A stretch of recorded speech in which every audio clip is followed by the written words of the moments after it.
ഹരികൃഷ്ണ. ഭഗവാൻ നാരായണൻ്റെ അവതാരമായ ഋഷഭദേവൻ്റെ പുത്രനായിരുന്നു ഭരതൻ. വിഷ്ണുപുരാണത്തിൽ വളരെ ചിന്തനീയമായ ഒരു കഥാപാത്രമാണ് ഭരതൻ. സൂര്യവംശത്തിലാണ് ഭരതൻ ജനിച്ചത്. ഋഷഭദേവന് വാർദ്ധക്യമായപ്പോൾ അദ്ദേഹം രാജ്യഭരണം ഭരതനെ ഏൽപ്പിച്ച് കാട്ടിൽ തപസ്സു ചെയ്യുവാൻ വേണ്ടി പോയി. അങ്ങനെ ഭരതൻ രാജ്യം ഭരിക്കാൻ തുടങ്ങി. ഉത്തമ ഗുണസമ്പന്നനായിരുന്നു ഭരതരാജാവ്. കുറേ കാലം കഴിഞ്ഞപ്പോൾ, അതായത് അദ്ദേഹത്തിൻ്റെ വാർദ്ധക്യ ദശയോടടുത്തപ്പോൾ, അദ്ദേഹം രാജ്യത്തെയും കൊട്ടാരത്തെയും വിട്ട് സാളഗ്രാമം എന്ന പുണ്യസ്ഥലത്ത് ചെന്ന് വിഷ്ണു ഭഗവാനെ ആരാധിക്കാൻ തുടങ്ങി. പരമനിസ്സംഗതനായി മനസ്സു മറ്റൊന്നിലേക്കും പോവാതെ അദ്ദേഹം ഭഗവാനെ ഉപാസിച്ചു വന്നു. അങ്ങനെയിരിക്കെ ഒരു ദിവസം പതിവ് പോലെ ആശ്രമത്തിനരികിലുള്ള മഹാനദിയിൽ അദ്ദേഹം കുളിക്കുകയായിരുന്നു. ഗർഭിണിയായ ഒരു മാൻപേട അപ്പോൾ നദിയിൽ വെള്ളം കുടിക്കാൻ വന്നു. പെട്ടെന്ന് സമീപത്ത് എവിടെയോ നിന്ന് ഒരു സിംഹഗർജനം കേട്ടു. മാൻപേട പേടിച്ചു വിറച്ച് നദിയിലേക്ക് വീഴുകയും ആ ക്ഷണം തന്നെ അത് ഒരു കുഞ്ഞിന് ജന്മം നൽകുകയും ചെയ്തു. എന്നിട്ട് ആ മാൻപേട കുഞ്ഞിനെ തിരിഞ്ഞു പോലും നോക്കാതെ നേരെ മറുകരയിലേക്ക് നീന്തി രക്ഷപ്പെട്ടു. എങ്കിലും മറുകരയിലെത്തിയ മാൻപേട അവിടെ തന്നെ തളർന്നു വീണു മരിച്ചു. നദീജലത്തിലുള്ള മാൻകുട്ടിയോ അതും ഒഴുക്കിൽപ്പെട്ട് മുങ്ങിച്ചാകാൻ തുടങ്ങി. ഇതെല്ലാം കണ്ട് ഭരതമഹർഷി അവിടെ ഇരിക്കുന്നുണ്ടായിരുന്നു. തൻ്റെ കൺമുന്നിൽ മരിക്കാൻ തുടങ്ങുന്ന ആ മാൻകുട്ടിയെ ആശ്രമത്തിലേക്ക് എടുത്തുകൊണ്ടുപോയി ഭരതമഹർഷി. അങ്ങനെ ആശ്രമ പരിസരത്ത് മേഞ്ഞും ഓടിക്കളിച്ചും തന്നെ ഉരുമി സ്നേഹം പ്രകടിപ്പിച്ചും നടന്നിരുന്ന മാൻകുട്ടിയോട് അദ്ദേഹത്തിന് വല്ലാതൊരു മമതയും വാത്സല്യവും തോന്നി. സർവസംഗ പരിത്യാഗിയായ ഭരതമഹർഷിക്ക് പിതൃസഹജമായ സ്നേഹവും വാത്സല്യവും മാൻകുട്ടിയോട് തോന്നിത്തുടങ്ങി. അതായത് സകലവും ഉപേക്ഷിച്ച് കാട്ടിൽ തപസ്സു ചെയ്യാൻ വന്നതായിരുന്നു ഭരതമഹർഷി. പക്ഷേ ആ മാൻകുട്ടിയെ കണ്ടപ്പോൾ മഹർഷി താൻ എന്തിനാണ് കാട്ടിൽ വന്നതെന്നോ തൻ്റെ ഉദ്ദേശം എന്താണെന്നോ എന്നുള്ളതെല്ലാം മറന്നുപോയി. അങ്ങനെ മഹർഷിക്കും മാൻകുട്ടിക്കുമിടയിൽ പിതാവും പുത്രനും പോലെയുള്ള ഒരു ബന്ധം ദൃഢത പ്രാപിച്ചു വന്നു. മാനിനെ കാണാതെ ഭരതമുനിക്കോ അദ്ദേഹത്തെ കാണാതെ മാൻകിടാവിനോ ജീവിക്കാൻ വയ്യെന്നായി. അങ്ങനെ ഭരതമഹർഷി മറ്റെല്ലാം മറന്ന് മാൻകുട്ടിയെ പരിചരിച്ചു. കുറേ കാലം അങ്ങനെ തന്നെ കഴിഞ്ഞുപോയി. അങ്ങനെ മഹർഷിക്ക് വയസ്സായി. മഹർഷി തൻ്റെ മരണം ആസന്നമായിരിക്കുന്നുവെന്നറിഞ്ഞ് വിഷമിക്കാൻ തുടങ്ങി. കാരണം ഞാൻ പോയാൽ ഈ മാൻകുട്ടിയുടെ അവസ്ഥ എന്തായിരിക്കും എന്നായിരുന്നു മഹർഷിയുടെ ചിന്ത മുഴുവൻ. അതായത് പുത്രൻ്റെ ഭാവിയെപ്പറ്റി ഓർത്ത് കണ്ണീർ പൊഴിക്കുന്ന പിതാവിൻ്റെ മാനസികാവസ്ഥയിലായിത്തീർന്നു അദ്ദേഹം. അങ്ങനെ അദ്ദേഹം പരിതപിച്ചും ദുഃഖിച്ചും മരണം വരിച്ചു. മരണസമയത്ത് ഒരാളുടെ ചിത്തവൃത്തിയിൽ എന്താണോ അപ്രകാരമുള്ള ഒരു പുനർജന്മമായിരിക്കും അയാൾക്ക് പിന്നീട് സംഭവിക്കുക. സ്വാഭാവികമായും ഭരതമഹർഷി ഒരു മാനായി പിറക്കേണ്ടി വന്നു. കാലഞ്ചര പർവ്വതത്തിൻ്റെ അടിവാരത്തിലുള്ള കാട്ടിൽ ഒരു മാൻകുഞ്ഞായി ഭരതമഹർഷി പിറന്നു. ജ്ഞാനിയും വേദശാസ്ത്ര വിശാരദനും പണ്ഡിതനുമായിരുന്നു അദ്ദേഹം. എന്നിട്ടും അന്ത്യനിമിഷങ്ങളിലുണ്ടായ പ്രമാദം അദ്ദേഹത്തിന് മൃഗജന്മം തന്നെ നൽകി. അതായത് വളരെ ജ്ഞാനിയും വേദശാസ്ത്രത്തിൽ പണ്ഡിതനുമായ അദ്ദേഹം മരണസമയത്ത് മാൻകുട്ടിയെ തന്നെ ചിന്തിച്ച് മരിച്ചതുകൊണ്ട് അദ്ദേഹത്തിന് പിന്നീട് ഒരു മൃഗജന്മം തന്നെ, ഒരു മാനായി തന്നെ അദ്ദേഹം പുനർജന്മം എടുക്കേണ്ടി വന്നു എന്ന് അർത്ഥം.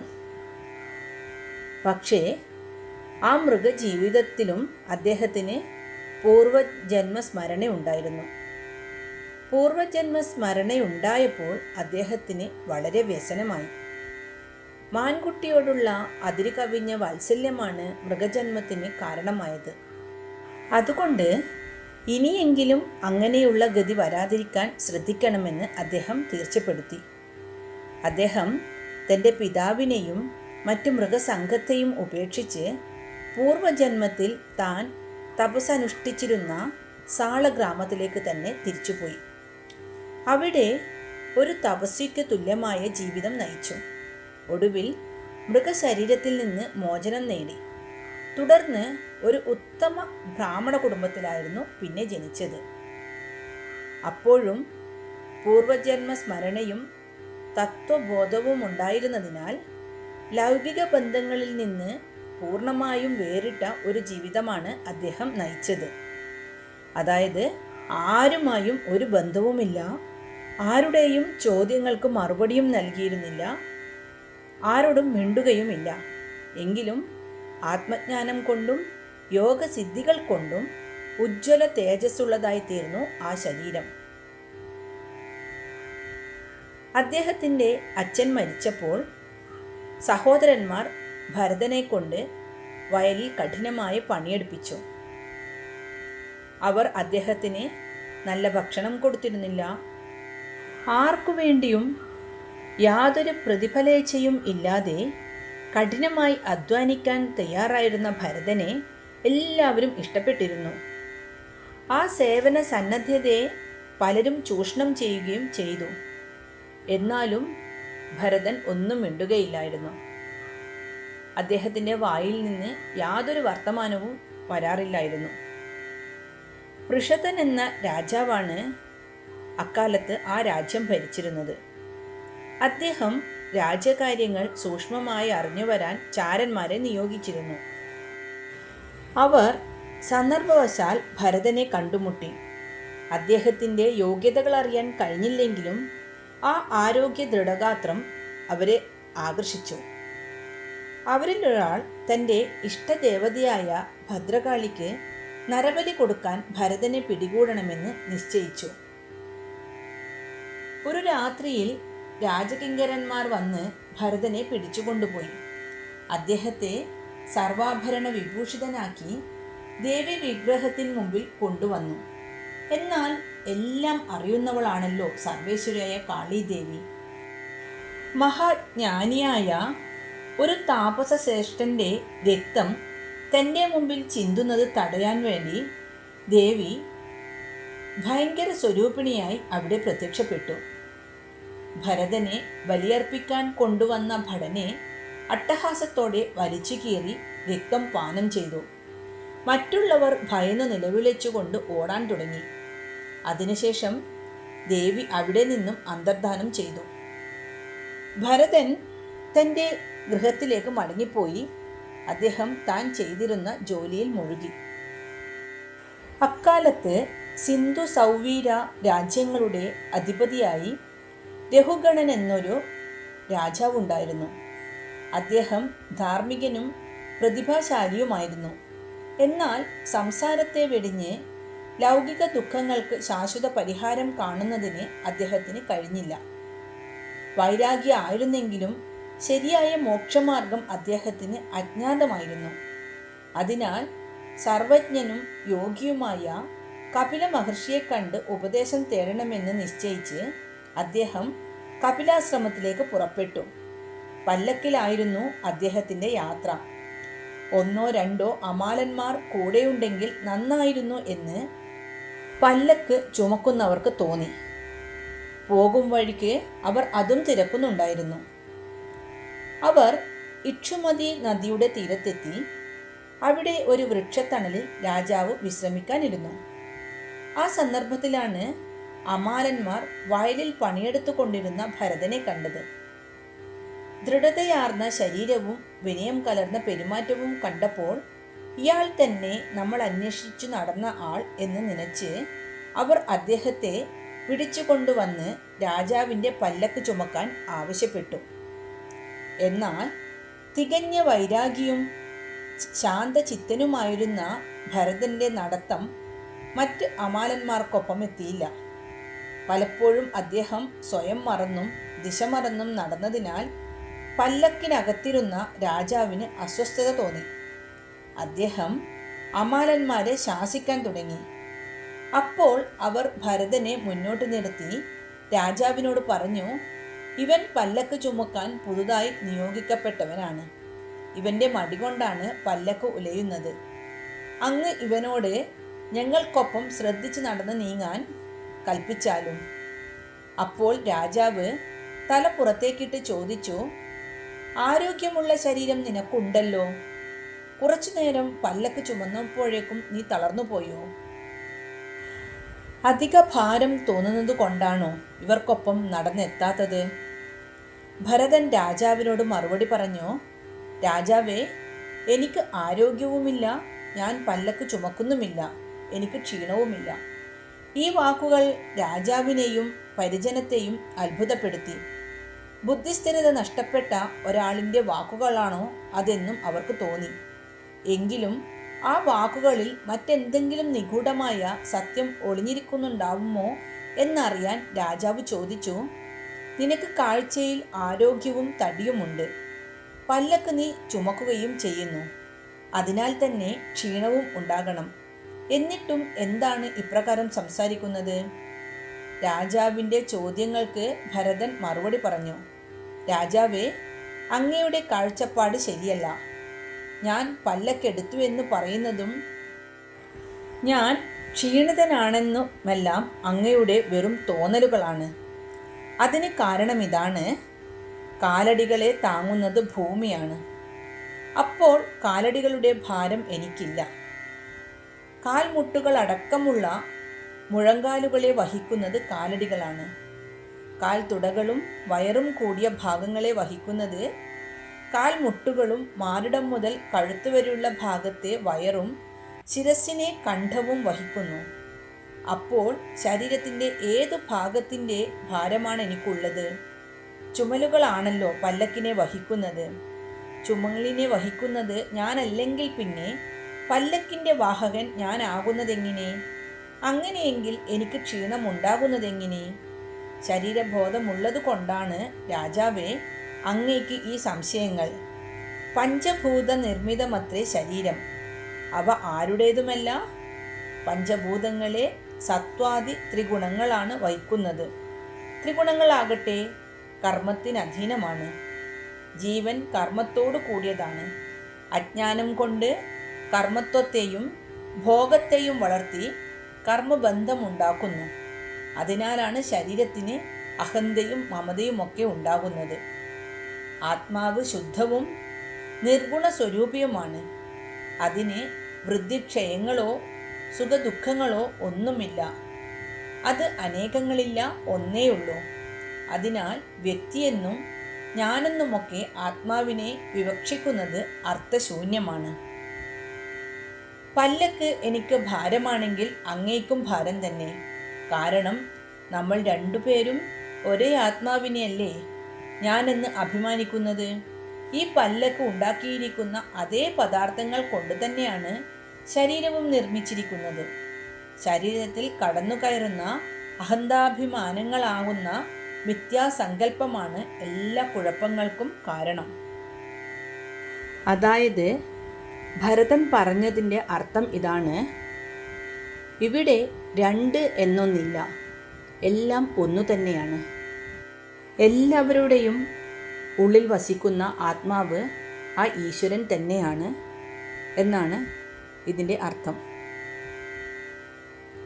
അങ്ങനെ തികച്ചും ജ്ഞാനിയായ ആ മഹാത്മാവിൻ്റെ വാക്കുകൾ കേട്ട് അത്ഭുതം കൂറിയ രാജാവിൻ്റെ ഉൾക്കണ്ണു തുറന്നു. ഇപ്രകാരമുള്ള ഒരാളെക്കൊണ്ട് തന്നെ ചുമപ്പിച്ചതിൻ്റെ അപരാധബോധം അദ്ദേഹത്തെ പിടികൂടി. ഉടൻ പല്ലക്ക് നിർത്തിച്ച് താഴെയിറങ്ങി ഭരതനെ സാഷ്ടാംഗം നമസ്കരിച്ചു. എന്നിട്ട് രാജാവ് അദ്ദേഹത്തോട് അങ്ങ് ആരാണ് എന്ന് ചോദിച്ചു. ഭരതൻ പറഞ്ഞു, കർമ്മഫലം അനുഭവിക്കുന്നതിനാണ് ഓരോരുത്തരും ഭൂമിയിലേക്ക് വന്നത്. സുഖദുഃഖാർത്ഥങ്ങളായ കർമ്മഫലങ്ങളുടെ ഭുക്തിക്കുള്ള ഉപകരണമാണ് ശരീരം. സുഖദുഃഖങ്ങൾക്കുള്ള ഹേതു ധർമാധർമ്മങ്ങളുമാണ്. ഞാൻ ആരെന്ന ചോദ്യത്തിന് മറുപടി പറയാം. ആത്മാവിൽ നിന്ന് അന്യമായി മറ്റൊന്നില്ലാത്ത സ്ഥിതിക്ക് ഞാൻ ആത്മാവ് തന്നെയാണ്.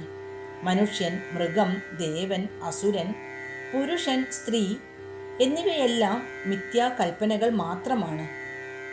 ഈ പല്ലക്കുണ്ടായിരിക്കുന്നതും അങ്ങയുടെ ശരീരമുണ്ടായിരിക്കുന്നതും പഞ്ചഭൂതങ്ങളാലാണ്. മരത്തെ മുറിച്ച് പലകകളാക്കി ആണി വെച്ചുറപ്പിച്ചിരിക്കുന്നതാണല്ലോ പല്ലക്ക്. അത് വാസ്തവത്തിൽ മരമല്ലാതെ മറ്റെന്താണ്? മരത്തെ നോക്കുമ്പോൾ പല്ലക്കില്ലാത്തതുപോലെ പഞ്ചഭൂതങ്ങളെ നോക്കുമ്പോൾ ശരീരങ്ങളും ഇല്ലാത്തവ തന്നെ. അങ്ങനെ ഇല്ലാത്തവയായ ശരീരങ്ങൾക്കാണ് ഓരോരോ പേരിട്ടിരിക്കുന്നത്.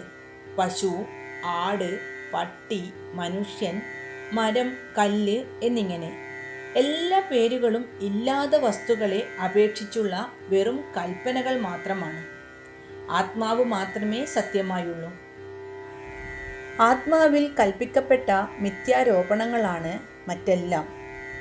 അത്യന്തം ജ്ഞാനദായകമായ ഈ വാക്യങ്ങളെ കേട്ട് ആശ്ചര്യഭരിതനായിത്തീർന്ന രാജാവ് കൈകൂപ്പിക്കൊണ്ട് പറഞ്ഞു, മഹാത്മാവേ, അങ്ങ് സർവജ്ഞനും മോക്ഷദായകനുമായ ഈശ്വര സ്വരൂപമാണെന്ന് എനിക്ക് ബോധ്യമായി. നിരവധി സംശയങ്ങളാൽ വേട്ടയാടപ്പെട്ടുകൊണ്ടിരിക്കുന്ന മനസ്സുമായി ശ്രീ കപിലാചാര്യ സന്നിധിയിലേക്ക് പുറപ്പെട്ടു വരികയായിരുന്നു ഞാൻ. എന്നാൽ വിധിവശാൽ അങ്ങയെ കണ്ടുമുട്ടാൻ ഇടവന്നതിനാൽ ഇനി എങ്ങോട്ടും പോകേണ്ടതില്ലെന്ന് തീർച്ചപ്പെടുത്തി. സംസാര ജീവിതം ദുഃഖമയമായിട്ടിരിക്കുമ്പോഴും ശ്രേയസിനെ തേടേണ്ടി വരുന്നത് എന്തുകൊണ്ടാണെന്ന് അങ്ങ് പറഞ്ഞു തന്നാൽ കൊള്ളാം. രാജാവിൻ്റെ സംശയം നിവാരണം ചെയ്തുകൊണ്ട് ഭരതൻ പറഞ്ഞു തുടങ്ങി, രാജാവേ, ശ്രേയസ്സുകൾ പലവിധമുണ്ട്. അവയെല്ലാം സത്യമായിരിക്കണമെന്നില്ല. സമ്പത്ത്, സന്താനം, രാജ്യം ഇവയെല്ലാം ശ്രേയസ്സുകളാണ്. എന്നാൽ ഇവ ക്ഷണികങ്ങളും നിസ്സാരങ്ങളുമാണ്. അല്പമായ സുഖവും അനന്തമായ ദുഃഖവുമാണ് അവ തരിക. അതിനാൽ ബുദ്ധിമാന്മാർ ഈ ശ്രേയസ്സുകളെ ആഗ്രഹിക്കാറില്ല. മറിച്ച് സത്യത്തെ അറിയുക എന്നതാണ് പരമമായ ശ്രേയസ്. സത്യമായതിനെ തിരിച്ചറിയുമ്പോൾ ദുഃഖഹേതു ഇല്ലാതാകും. ഏകമായ ആത്മാവ് മാത്രമാണ് സത്യം. ഒന്നുകൊണ്ടും ഭേദമില്ലാത്ത അദ്വൈതമായ ആത്മാവിനെ അറിയുമ്പോൾ ദുഃഖവും ദുഃഖകാരണമായ സംസാരവും മറയും. ശരീരബോധം കൊണ്ടാണ് ഭേദങ്ങളുള്ളതായി തോന്നുന്നത്. ആത്മബോധം കൊണ്ട് വിദ്യയെ നശിപ്പിച്ചാൽ അങ്ങേക്ക് പരമമായ സുഖവും സംതൃപ്തിയും ലഭിക്കും. ഈ വസ്തുത ബോധ്യപ്പെടുത്തി തരുന്നതിനായി ഞാനൊരു കഥ പറഞ്ഞു തരാം. ഇപ്രകാരം രാജാവിനെ അനുനയിപ്പിച്ചുകൊണ്ട് ഭരതൻ ഒരു കഥ പറയാൻ തുടങ്ങി. ഋഭുവും പുലസ്ത്യ മഹർഷിയും ബ്രഹ്മദേവന്റെ പുത്രന്മാരായിരുന്നു. ഇരുവരും ജന്മനാ തന്നെ തത്വജ്ഞാനികളും ബ്രഹ്മനിഷ്ഠരുമായിരുന്നു. പുലസ്ത്യന്റെ പുത്രനായ നിദാഘൻ ഋഭുവിൻ്റെ അടുക്കൽ ശാസ്ത്രാഭ്യാസം ചെയ്യാനിടയായി. ശാസ്ത്രങ്ങളെല്ലാം പഠിച്ചു കഴിഞ്ഞിട്ടും ഇന്ദ്രിയാനുഭൂതികൾ അദ്ദേഹത്തെ വിട്ടൊഴിഞ്ഞില്ല. ഋഭുവാകട്ടെ തൽക്കാലം ശിഷ്യനെ അയാളുടെ വഴിക്ക് വിട്ട് പോകാമെന്നു തന്നെ കരുതി.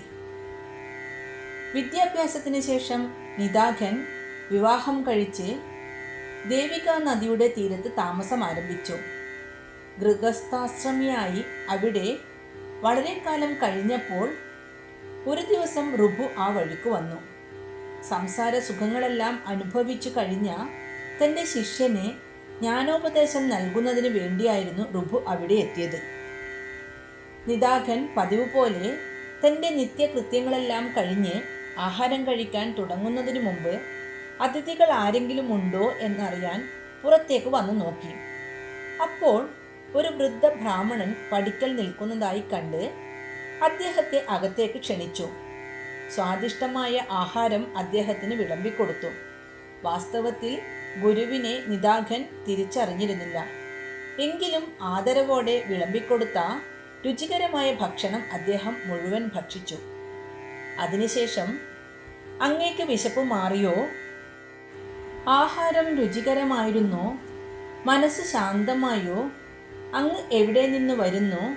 എന്നിങ്ങനെ നിദാഘൻ ഋഭുവിനോട് ചോദിച്ചു. അല്ലയോ ബ്രാഹ്മണ, വിശപ്പുള്ളവർക്കല്ലേ അതൃപ്തിയുണ്ടാകൂ? എനിക്ക് വിശപ്പില്ല. അതിനാൽ മുമ്പ് അതൃപ്തിയും ക്ഷോഭവും ഉണ്ടായിരുന്നില്ല. ഇപ്പോൾ ശാന്തിയുമില്ല.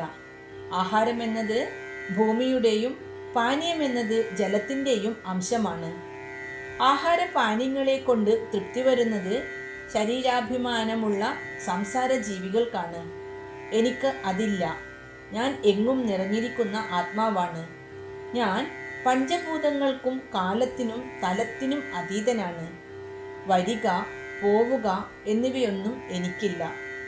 തത്വത്തിൽ അധിഷ്ഠിതമായ ഈ വാക്യങ്ങളെ കേട്ട് അത്ഭുതപ്പെട്ട നിദാഘൻ ആ മഹാത്മാവ് ആരെന്നറിയാൻ ആഗ്രഹം പ്രകടിപ്പിച്ചു.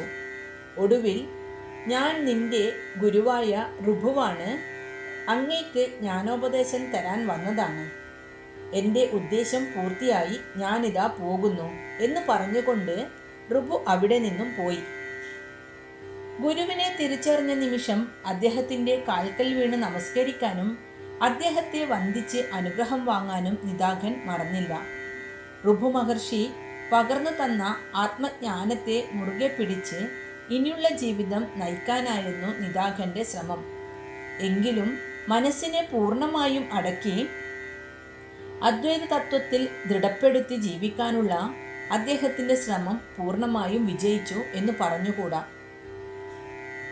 അങ്ങനെ വർഷങ്ങൾ കടന്നുപോയി. അപ്പോൾ വീണ്ടും ശിഷ്യനെ കാണുന്നതിനും കൂടുതൽ ജ്ഞാനോപദേശം നൽകുന്നതിനുമായി ഋഭു ആ ദേശത്തേക്ക് വന്നു. അപ്പോൾ പട്ടണത്തിൻ്റെ അകത്തേക്ക് പ്രവേശിക്കുന്ന കോട്ടവാതിൽക്കൽ വലിയ ജനത്തിരക്കുള്ളതായി കാണപ്പെട്ടു. അതേസമയം തിക്കിലും തിരക്കിലും പെടാതെ ഒരു മൂലയിൽ ഒഴിഞ്ഞുമാറി നിൽക്കുന്ന നിദാഘ ബ്രാഹ്മണനെയും അദ്ദേഹം കണ്ടു. അപ്പോൾ അവിടുത്തെ മഹാരാജാവ് മറ്റേതോ രാജ്യത്ത് പോയിരിക്കുകയായിരുന്നു. അദ്ദേഹം തിരിച്ചു വന്ന് പട്ടണത്തിൽ പ്രവേശിക്കുന്നതിൻ്റെ ആഘോഷമാണ് നഗര കവാടത്തിലെ തിരക്കിന് കാരണം. സൈന്യങ്ങളും പക്കമേളക്കാരും പൗരപ്രമുഖരുമെല്ലാം ചേർന്ന ആ ജനസമുദ്രത്തെ മുറിച്ചു കടക്കാനാവാതെ വിഷമിച്ചു നിൽക്കുന്ന നിദാഘൻ്റെ സമീപത്തേക്ക് ഋഭു എത്തിച്ചേർന്നു. ഇക്കുറിയും ഗുരുവിനെ തിരിച്ചറിയാൻ ബ്രാഹ്മണന് കഴിഞ്ഞില്ല. ഏതോ വൃദ്ധ ബ്രാഹ്മണൻ തൻ്റെ നേർക്ക് വരുന്നുവെന്നേ നിദാഘൻ കരുതിയുള്ളൂ. തുടർന്ന് അവർ തമ്മിൽ നടന്ന സംഭാഷണം ഇപ്രകാരമായിരുന്നു. ഋഭു ചോദിച്ചു, എന്താണിവിടെ ഒറ്റയ്ക്കു നിൽക്കുന്നത്? നിദാഘൻ പറയുന്നു, കണ്ടില്ലേ നഗര കവാടത്തിലെ തിരക്ക്. അകത്തേക്ക് കടക്കാനാവാതെ നിൽക്കുകയാണ്. രാജാവും പരിവാരങ്ങളും പട്ടണത്തിലേക്ക് കടന്നു കഴിഞ്ഞാലേ എനിക്ക് മുമ്പോട്ട് നീങ്ങാൻ സാധിക്കൂ. അപ്പോൾ ഋഭു ചോദിച്ചു, ശരി തന്നെ, പക്ഷേ രാജാവിനെയും പരിവാരങ്ങളെയും വേറിട്ട് എനിക്കൊന്ന് കാണിച്ചു തരാമോ? നിദാഘൻ പറഞ്ഞു, ആനപ്പുറത്തിരിക്കുന്നത് രാജാവും മറ്റെല്ലാവരും പരിവാരങ്ങളുമാണെന്ന് ധരിക്കുക. ഋഭു പറയുന്നു, പക്ഷേ ആനയെയും രാജാവിനെയും ഒന്നിച്ചാണല്ലോ കാണുന്നത്. രണ്ടിനെയും തിരിച്ചു കാണിക്കാതെ എങ്ങനെ മനസ്സിലാക്കും? അങ്ങനെയോ? എങ്കിൽ കേട്ടുകൊള്ളുക. മുകളിലിരിക്കുന്നത് രാജാവും അദ്ദേഹത്തെ വഹിച്ച് ചുവട്ടിൽ നിൽക്കുന്നത് ആനയും, നിദാഘൻ പറഞ്ഞു. ശരി ശരി, പക്ഷേ ചുവട്, മുകളിൽ എന്നൊക്കെ പറഞ്ഞാൽ എന്താണെന്നും അവ എന്തിനെ അടിസ്ഥാനമാക്കിയുള്ളവയാണെന്നും കൂടി പറഞ്ഞു തന്നാൽ നന്നായിരുന്നു, ഋഭു പറഞ്ഞു. ഇത്രയുമായപ്പോൾ നിദാഘന് വാസ്തവത്തിൽ കോപം തുടങ്ങിയിരുന്നു. വാഹനത്തെയും അതിന്മേലിരിക്കുന്നവനെയും തിരിച്ചറിയാൻ കഴിയുന്നില്ല എന്നത് നേരാകാൻ വഴിയില്ല. ഈ വൃദ്ധൻ തന്നെ കളിയാക്കാൻ ശ്രമിക്കുകയാണ്. ഇയാളെ ഒരു പാഠം പഠിപ്പിക്കണം എന്നിങ്ങനെ ചിന്തിച്ചുകൊണ്ട് നിദാഘൻ ഋഭുവിൻ്റെ തലയിൽ കയറി ഇരിപ്പായി. എന്നിട്ട് പറഞ്ഞു, ഇപ്പോൾ ഞാൻ രാജാവിൻ്റെ സ്ഥാനത്തും അങ്ങ് ആ ആനയുടെ സ്ഥാനത്തുമാണ്. എന്നാൽ ഋഭു മഹർഷിയുണ്ടോ വിടുന്നു? അദ്ദേഹം തുടർന്നു, ഞാൻ ആനയെപ്പോലെയും അങ്ങ് രാജാവിനെപ്പോലെയുമാണെന്ന് പറഞ്ഞല്ലോ. എന്നാൽ വാസ്തവത്തിൽ നമ്മൾ ആരാണെന്ന് പറഞ്ഞില്ലല്ലോ. അതുകൂടി അറിഞ്ഞാൽ കൊള്ളാം. ഇത് കേട്ടപ്പോൾ നിദാഘന് പെട്ടെന്ന് തൻ്റെ ഗുരുവിനെ ഓർമ്മ വന്നു. അദ്ദേഹത്തിനല്ലാതെ മറ്റാർക്കും ഈ അദ്വൈതഭാവം കൈവന്നിട്ടില്ല എന്ന് നിദാഘൻ ഓർത്തു. പെട്ടെന്ന് താഴത്തിറങ്ങി ഗുരുവിൻ്റെ കാൽക്കൽ വീണ് നമിച്ചു. അതോടെ പൂർണ്ണമായ ജ്ഞാനം ശിഷ്യന് സിദ്ധിച്ചു കഴിഞ്ഞുവെന്ന് ബോധ്യപ്പെട്ട് ഋഭു അദ്ദേഹത്തെ അനുഗ്രഹിച്ച് മടങ്ങിപ്പോവുകയും ചെയ്തു. നിദാഘനാകട്ടെ ഗുരുവിൻ്റെ കൃപ കൊണ്ട് അദ്വൈതഭാവം മുഴുവനായി ഉൾക്കൊണ്ട് ആത്മാവ് പ്രകാശിതമാവുകയും ബ്രഹ്മാനന്ദം അനുഭവിച്ചറിഞ്ഞ് ശേഷം ജീവിതം നയിക്കുകയും ചെയ്തു. ഈ കഥ പറഞ്ഞു കേൾപ്പിച്ച് ഭരതൻ രാജാവിൻ്റെ സംശയത്തെ ദൂരീകരിച്ചു. ശത്രുമിത്രോദാസ ഭാവങ്ങളും സുഖദുഃഖങ്ങളുമെല്ലാം ഭ്രമം കൊണ്ടുണ്ടാകുന്ന കേവലം തോന്നലുകളാണെന്ന് രാജാവിന് ബോധ്യപ്പെട്ടു. സംശയനിവാരണം ലഭിച്ച സൗവിക രാജാവ് തികച്ചും ധന്യനായി ഭരതനോട് വിടവാങ്ങി തിരിച്ചുപോയി. ഇതാണ് ജഡഭരതൻ്റെ കഥ. ആദ്യം കാട്ടിൽ തപസ്സനുഷ്ഠിക്കാൻ വന്ന ജഡഭരതൻ ഒരു മാൻകുട്ടിയെ കണ്ടപ്പോൾ മറ്റെല്ലാം മറന്ന് മാൻകുട്ടിയെ സ്നേഹിച്ചു, പരിലാളിച്ചു. ആ മാൻകുഞ്ഞിനെ തന്നെ മനസ്സിൽ ധ്യാനിച്ച് മരിച്ചതുകൊണ്ട് പിന്നീട് ഒരു മാൻകുഞ്ഞായി തന്നെ ജനിച്ചു. പക്ഷേ തൻ്റെ പൂർവജന്മം മനസ്സിലായതുകൊണ്ട് ആ ജന്മത്തിൽ ഭരതൻ എന്തു ചെയ്തു? മറ്റെല്ലാം ഉപേക്ഷിച്ച് ഈശ്വരനെ തന്നെ മനസ്സിൽ ധ്യാനിച്ച് കഴിഞ്ഞു. അതുകൊണ്ട് പിന്നീട് വീണ്ടും ഭരതന് മനുഷ്യജന്മം ലഭിച്ചു. അങ്ങനെ നമ്മളും കഴിയുന്നതും ഈശ്വരചിന്തയിൽ തന്നെ മുഴുകി ജീവിക്കാൻ ശീലിക്കുക. ഹരേ കൃഷ്ണ.